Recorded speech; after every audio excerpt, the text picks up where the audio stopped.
Assalamualaikum warahmatullahi wabarakatuh. Perkenalkan, nama saya Muhammad Fahmi Munawar, NIM 198103340065, Prodi Manajemen Pemasaran, dan teman saya. Perkenalkan, nama saya Zulfatur Rahma dengan NIM 198103340046, Prodi Manajemen Pemasaran, Fakultas Ekonomi, Universitas Negeri Yogyakarta. Halo teman-teman, perkenalkan nama saya Devina Karisa Nini, NIM 062 dari Prodi Pemasaran D4. Kami dari kelompok 6 akan menjelaskan tentang cash flow. Teman-teman sobat ekonom, tahu gak cash flow itu apa? Kalau belum tahu, yuk kita dengerin penjelasan cash flow dari kelompok kami.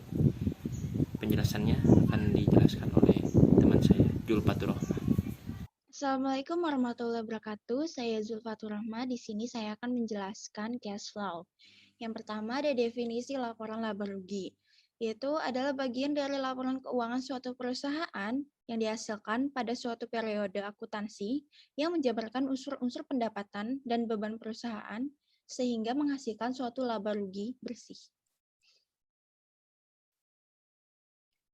Selanjutnya, laporan laba rugi merupakan ringkasan dari 4 jenis kegiatan dalam suatu bisnis yang terdiri atas pendapatan dari penjualan produk barang atau jasa, yang kedua, beban produksi untuk mendapatkan produk barang atau jasa yang akan dijual, yang ketiga, beban yang timbul dalam memasarkan dan mendistribusikan produk barang atau jasa kepada konsumen, serta yang berkaitan dengan beban administratif dan operasional, dan yang terakhir, beban keuangan dalam menjalankan bisnis. Contohnya, bunga yang dibayarkan kepada bank, penyusutan, dan lain-lain.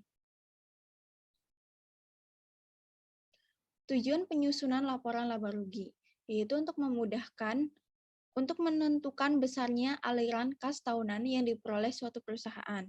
Yang kedua, untuk menghitung berapa penjualan minimum, baik dari kuantitas ataupun nilai uang dari suatu aktivitas bisnis. Dan yang terakhir, untuk menaksir pajak yang akan dimasukkan ke dalam cash flow.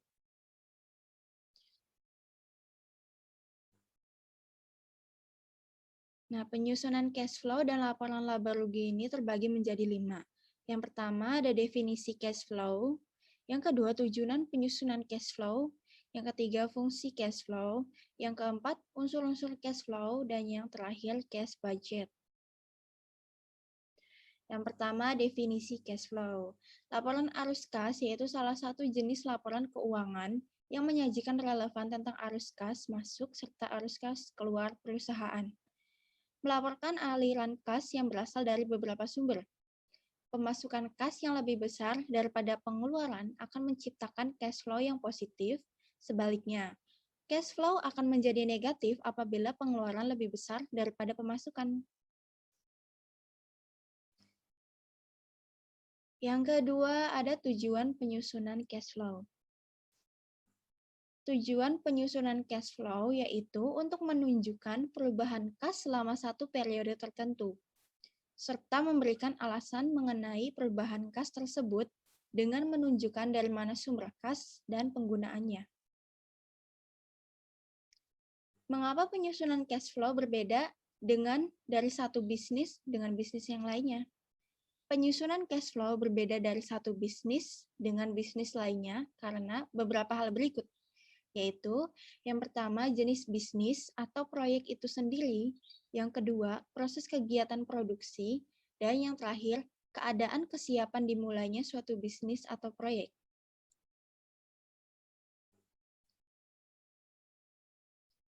Yang ketiga, fungsi cash flow. Laporan ini juga berfungsi, yang pertama memberikan informasi arus kas di masa mendatang, yang kedua mengetahui kemampuan perusahaan membayar hutang, yang ketiga mengetahui pemasukan apakah naik atau turun, dan yang terakhir mengetahui pergerakan investasi.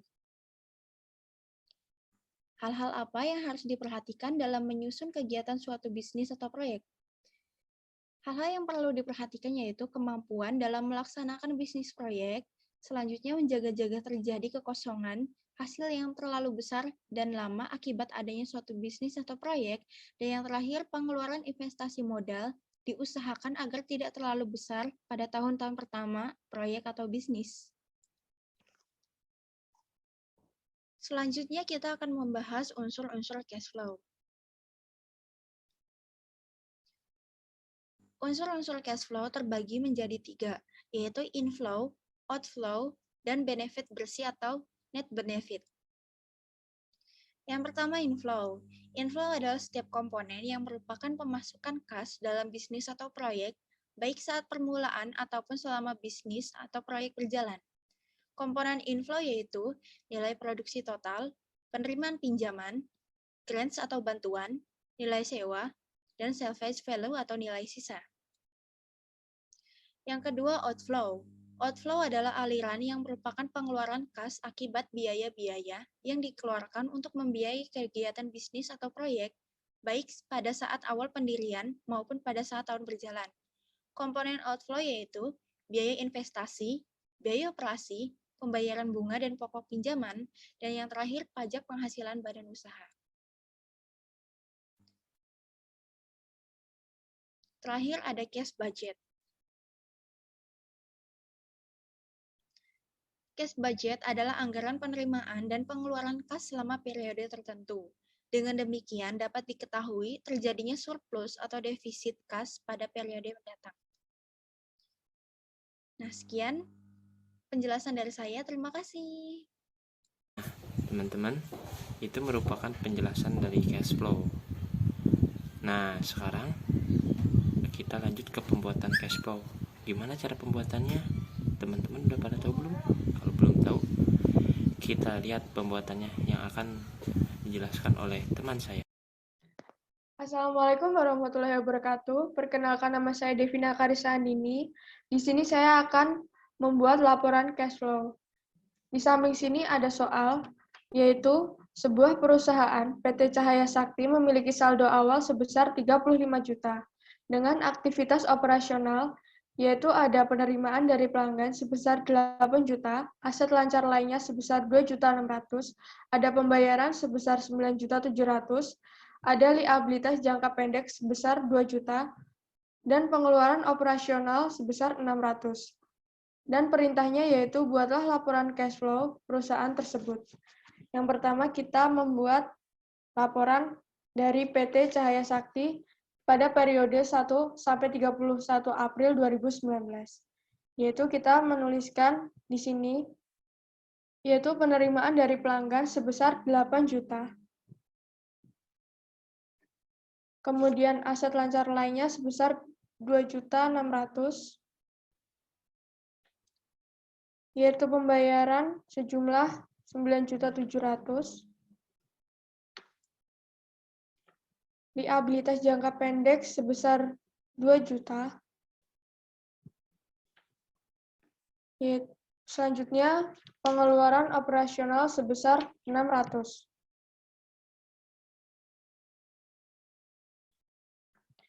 Untuk mengetahui kas bersih yang diperoleh dari aktivitas operasional, yaitu caranya sum atau yang berarti penjumlahan dari penerimaan dari pelanggan sampai pengeluaran operasional.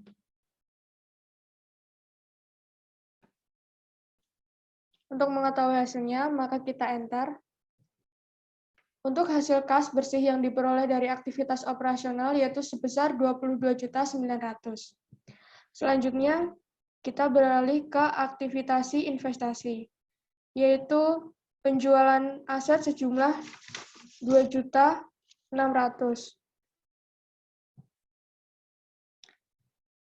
Untuk mengetahui kas bersih yang diperoleh dari aktivitas investasi yaitu sama dengan sum atau penjumlahan dari penjualan aset sejumlah 2.600.000.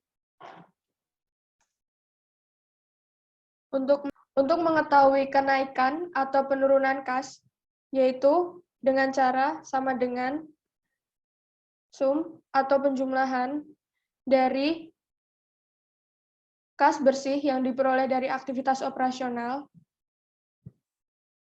ditambah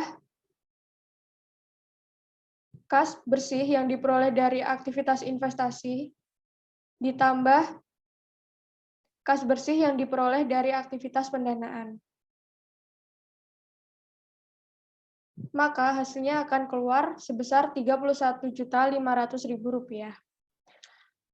Karena di sini saldo awal sebesar 35 juta, maka di sini kita tulis juga 35 juta rupiah. Untuk mengetahui saldo akhir, sama dengan kita pengurangan dari saldo awal dikurangi kenaikan atau penurunan kas. Maka hasilnya dari saldo akhir sebesar 3.500.000. Ada penjualan peralatan sebesar 2.700.000. Untuk mengetahui total dari keseluruhan dari penjualan bulan April sampai penjualan peralatan, yaitu dengan ditambahkan seperti ini. Maka hasilnya yaitu 21.040.000. Untuk mengetahui cash available, maka kita akan menambahkan dari kas saldo awal sama menambahkan dari total bulan April sampai penjualan peralatan. Maka hasilnya sebesar Rp29.040.000. Selanjutnya di sini ada pembelian tunai sebesar 8 juta. Untuk pembelian kredit sebesar 12.200.000. Untuk biaya operasional sebesar 1.750.000. Untuk pajak sebesar 2.500.000. Selanjutnya ada peralatan yang berjumlah 2 juta.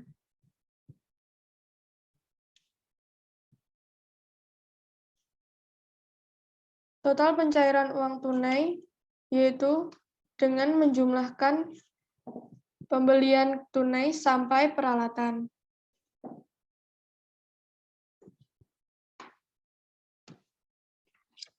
Dengan hasil akhir yaitu 26.450.000.